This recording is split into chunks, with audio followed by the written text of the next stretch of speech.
Labas, šiandieną tema kaip nesirgti arba ką daryti susirgus, keletas aspektų.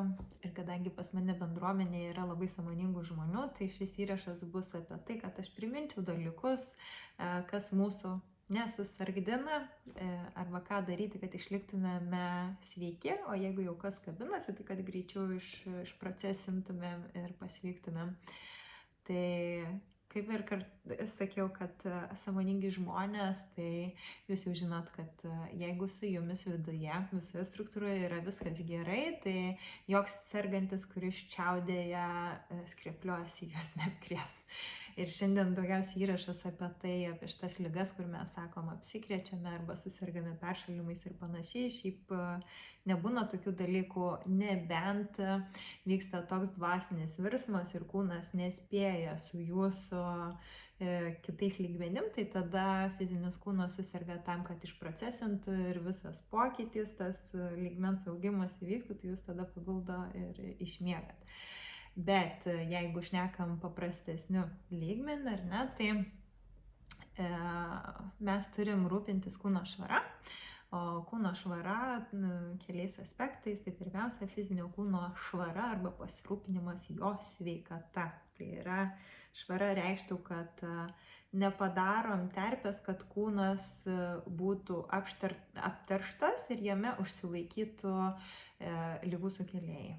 Tai kad kūnas būtų švarus, mes turim duoti jam pakankamai kokybiško maisto. Taip, kokybiškas maistas yra žalias, šviežias maistas, kupinas vitaminų, mineralų, skaidulų. Atskiras mokslas yra apie tai, bet tikrai visą tą informaciją žinot. Tai mes jį maitinam. Fizinių kūnų kaip dar rūpinamės, tai jį mankštinam. Būtina ir yra mankšta ir sportas, nes esam mūsų siela, ar ne, yra įsikūnijusi šitam fiziniam kūne ir jeigu norim gyventi ilgai, nori, nenori, privalu sportuoti, nes tik tai sportuojančiam, judančiam kūne gali ilgai gyventi siela, ar ne, tas rezonuoja ko gero, ar ne. Tai būtinai mankštinam ir kuo toliau su amžium, tuo daugiau turi būti tos mankštos ir jinai jau mažiau į jėgą, daugiau į lankstumo didinimą, nes pastebėsit su amžiumi, kad darotės nebe tokie lankstus, o lankstumas su jėga tai yra mobilumas, tai per jogą yra ir lankstumo, ir mobilumo pratimai, tai visam kūnui labai naudingos praktikos, dėl to aš esu už jogą ir būtent tokią jogą, vinyasa yra sportinė joga, kurią vedu, praktikuoja ir mano visi žmonės praktikuoja ir jaučia naudą. Taip, tai rūpinamės fiziniu kūnu. Kitas dalykas, tai yra sportuojant. Trečias dalykas, rūpinamės, kad mes pakankamai įsimiegotumėm, nes jeigu neįsimiegosim, tai irgi sirgsim. Čia yra labai svarbus dalykas ir miego kokybei tikrai žinot, kas turi įtakos. Tai ekranai prieš naktį, per mažai fizinio aktyvumo, ką aš šnekėjau, nebuvimas gryname ore, kas irgi yra iš dedamųjų, norint būti sveikam, tai būti gryname ore. Miegui turi kokybės ir maistas, ir stresas, tai viskas apie ką šnekėsim. Tai mes turim gauti jo pakankamai, nueiti ilsėtis pakankamai anksti, turėti plius minus savo režimą, tam tikras ribas, kad kūnas įgustų, kad tuo metu aš einu ilsėtis ir pasiekiu gilaus miego REM fazes, kuriuose ilsiuosi, tai rekomenduotina yra 9-10 val. Atsigulti, nes pagal tam tikrus šaltinius 11 val. Turim jau miegoti, kad pasiektumėm ir REM miego fazes, kuriuose ilsisi visas kūnas ir atsistatinėja visa sistema. Miego metu tas vyksta, tai dėl to mūsų sveikatai labai svarbu kokybiškas miegas. Minėjau apie buvimą gryname ore, noriu pabrėžti dar kartelį, nesvarbu ar tai žiemos metas ar vasaros metas, vasara nesunku, bet žiemą visi va taip. Tai nepamirškit, žiemą būtina būti grynam ore ir patikėkit ir jūsų sveikatai, ir jaunystėje, tai turi labai daug įtakos.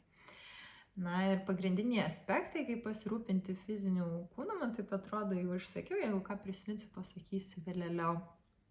Toliau ir kitais kūnais mes turime pasirūpinti, tai savo mentalo, proto. Ir čia tas pasakymas visos ligos kyla iš streso labai teisingas, nes iš esmės kas kelia stresą, tai jūsų mintis nedraugiškos, negeros mintis, kurios mėgsta sukurti tam tikrus scenarius, dramas, pačius blogiausius įmanomus variantus, nes protu mes matome tik tai, kaip arkliai ar neuždengtom akim, tik tai tiesiai, jokių galimybių nematom ir čia viskas ne. Ir gali būti tik tai taip ir tada dažniausiai nutikus tam tikram dalykui, nežiūrim, kokia iš tiesų yra situacija, bet prisikuriam blogiausiai įmanomų scenarijų ir dėl to bijom, pergyvenam, stresuojam ir taip griaunam savo sveikatą. Tai vienas iš svarbiausių dalykų, turbūt, kalbant apie sveikatą, minčių higiena, ar ne, mentalo švara. Tai kaip palaikyti minčių higieną, iš esmės kontroliuoti, ką mąstam. Čia jau ateitytas pavyks. Iš pradžių siūlyčiau taip pastebėti, kada kyla blogos mintis arba kada jos bujoja. Seka scenarijai, kurie jūs įbaugina, įbaimina arba verčia stresuoti ir pastebėti tai ir tiesiog patikėti, kad tai tik tai proto pinklės ir viskas gali būti kur kas geriau ir jūs tiesiog nematot galimybių, variantų, kaip tai gali įsispręsti. Tai minčių higiena bene svarbiausias dalykas. Kalbant dar apie kūno švarą, pridurčiau tai, kad žinot, kad plaučiai yra viso kūno švara ir kvėpavimas taip pat apvalo kūną. Tai yra tam tikros ir pančakarmos, kaip galima išsivalyti kūną, galima badauti, galima tiesiog kvėpuoti ir su kvėpavimu išstuminėti visus purvus. Tarytum kaip raporas, visi nešvarumai sunkėsi, tai čia truputėlį tiem, kur aukštesniais lygmenim gyvena, o tiem, kur paprasčiau, tai tiesiog su iškvėpimu iškvėpėt tai, kas sukritę, kas slegia, kas čia tupi ant pečių, tai su iškvėpimu viską išleidžiat. Arba atliekat tam tikras pranajamas, tai yra kvėpavimo technikos, kurios apvalo mūsų kūno blokus ir tada cirkuliuoja energija. Prana yra gyvybinė energija ir kaip jinai cirkuliuoja, nėra blokų, niekur nestringa, mes turime energijos ir kitąsyk net ir be miego, net ir nepavalgę galim nuversti kalnus, minčių milijonas, veiklumas, energija, tai dėl to, nes cirkuliuoja prana. Ir praną įkvėpinėti galim net ir nehiperventiliavę savęs, labai subtiliai įeina, tai reikia įeiti į meditatyvės būsenas, kad galėtumėm pakvėpuoti praną, kurios mums reikia, kad jinai gydytų tam tikras dalis, kurios yra sergančios, nes ne visada tą žinom. Tai truputėlį šokinėja, bet toj bandau susidėlioti toliau mintis. Tai taip kvėpavimas, ar jisai būtų sąmoningas kvėpavimas, tai meditacijos ar nekvėpavimo, ar pranajamų technikos. Teisingas kvėpavimas yra raktas į sveikatą. Tai jeigu kartais ir būtų ne visavertė mityba, jeigu gerai kvėpuojat, tai tiek neturės įtakos mityba, jeigu bus tinkamas kvėpavimas. Esu tą patikrinusi ir ant savęs. Tai būtų ten tų epizodų, kur valgau vieną kartą dienoje ir tikrai labai negausus maistas, daržovės, vaisiai ir tos energijos yra apstu ir vis tikrųjų rodikliai yra geri. Nepamirškit pagal mūsų tradicinę mediciną irgi pasitikrinti kraują, pasidaryti šlapimo tyrimus, kad įsitikintumėte, ar tai, kokias praktikas darote, tikrai yra sveika jūsų kūnui, nes ir pradėjom nuo to, kad rūpiname savo fiziniu kūnu, ar ne? Tai, bet nuo mentalo priklauso, nuo minčių, nuo emocijų priklauso jūsų fizinio kūno sveikata, tai viskas labai labai susiję. Tai taip, manau, kad tą jau papasakojau. Jeigu dar nežinote, tai nuo kvėpavimo irgi priklauso jūsų minčių švara ir mentalo kokybė, ar jūs turėsite labai agresyves nerames mintis, ar turėsite kaip tik rames mintis, tai tą galima kontroliuoti su kvėpavimu, dėl to aš taip mėgstu kvėpuoti ir matau labai didelę prasmę ir jaučiu savo kūnų prasmę ir energijų, ir ramybės, ir visa ko.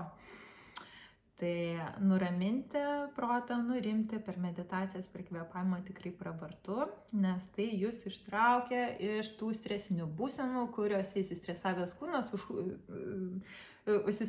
kūnas pasidaro ta terpė, kur sukėlėjai subujoja ir jūs susirgate. Taip, ir kita dedamoji mūsų emocinis kūnas, ar ne, jo švara. Tai lygiai taip pačiai kaip su mentalu, tai su emocijom. Emocijos nusėdę yra blokai. Ir kaip jau minėjau, kaip yra blokai, ar ne, tai neprateka ten ta energija ir gana to įsivaizduokit, kad kažkur pas jūs pyktis nusėdo pilve, ar ne? Dubenėje ir ten kaupės, neprateka energija ir kas būna, kaip neprateka, pavyzdžiui, vanduo, ten nusistovi ir kai jūs sustoji, pradeda smirdėti arba gesti vanduo. Tai iš esmės čia vyksta viskas taip pat. Kai tos emocijos užsistovi, tenai kaupėsi skaudulys. Ir, pavyzdžiui, kaupėt nuoskaudas kažkur, tai ten jų neišleidžiat ir galų gale užauga auglys. Pagal psichosomatiką galit visų susirgymų priežastis pasiskaityti, tai čia tik tai vienas iš pavyzdžių, tarp kitko aš pati susidūrus, tai galiu ir pasakoti, ir kai susitvarkai ten tą dalyką, dėl ko buvo nuoskaudos, aišku, išoperuoti jau reikės auglį, nes, abrukadabru, gal įtikėsi taip, kad bus ir jisai išnyks, bet aš tradicinę mediciną labai tikiu ir visada naudojuosi ir jos pagalba, tačiau stengiuosi užeiti įvykiam už akių, susitvarkydama su savo mintimis, kad būčiau ramybėj, kad rūpinčiausi kūną ir išsivalinėčiau emocijas. Tai emocijas paleidinėjam, yra labai daug, begalė emocijų paleidimo technikų, ar jūs vaikščiosit pas psichologus, kažkokius terapeutus, emocijų paleidimo ekspertus, ar jūs tiesiog sąmoningai kvėpuosit, ar tiesiog tempsit kūną, visos technikos tinka. Tiesiog reikia kažką daryti, kad palaikytumėm to kūno švarą, ar ne, ir kad nebūtų ten tų skaudulių, pūlinių, tai tuos visus pūlinius reikia išleisti. Tai siūlyčiau galvoti taip, kad mūsų kūnas yra indas, kuris, jeigu yra sveikas, tai tenai cirkuliuoja švari energija ir mikrobai, jokie neturi iš ko užkibti ir subujoti, jų kolonijos nesiras ir mes nesirgsim, kad ir čiaudės į veidą, ar ne? O jeigu mes esam pelkę, viso ko, visų nešvarumų, tai galit pamanyti, apčiaudės ir iš karto bus labai didelės ligos. Tai tai keletas tokių dedamųjų, dėl ko mes sergame, pasidalinu jomis. O dabar kaip susergat, ar ne, nes yra kartais taip nutinka, kad susergam, jaučiam, kad kažkas kabinasi. Tai aš asmeniškai ką darau, tai geriu daugiau vitamino C ir cinko iš papildų, nes rūpinosi kūnu, ar ne, kad būtų tinkamų vitaminų jame ir mineralų, tai išgeriu to daugiau. Tada skiriu labai daug laiko miegui. Miegu, kad ir 7 ar 6 valandą vakaro atsigulsiu ir išmiegosiu iki pat ryto. Tai miegu, nes kaip ir minėjau, kad miego metu atsistatinėja visa sistema, tai yra būtina miegoti. Tai miegas ir dar darau Bhramari pranajamą. Čia YouTube irgi esu įkėlusi ir aiškinimą apie ją. Labai gerai yra pranajama, vadinasi angliškai humming bee. Tai mes sukūrėm om garsą ir kaip bitelė vibruojam. Ir ta vibracija čia sinusų srityje vibruoja. Ir kai vibruoja čia įsiskiria azoto oksidas. O azoto oksidas yra natūraliai, jisai gaminasi iš daržovių, berods kaip sportuojam. Palaukit, tai minutėlę, truputėlį primiršau. Paskaitysiu, kad būtų aišku, tai azoto oksidas tai natūraliai organizme pasigaminančios dujos, kurios užtikrina normalią kraujo cirkuliaciją. Ir vartojant įvairius vaisius, daržoves, pavyzdžiui, avokadą, česnaką, petražoles ir palaikant fizinį krūvį, azoto oksido lygis kyla pats savaime. Vis dėlto kartu su amžiumi tų azoto dujų kiekis mažėja, tai dėl to yra labai svarbu tinkamai kvėpuoti. Ir būtent ta Bhramari pranajama, kaip om garsiukas, ar ne, didina to azoto oksido sluoksnį. Ne sluoksnį, o kiekį, atsiprašau.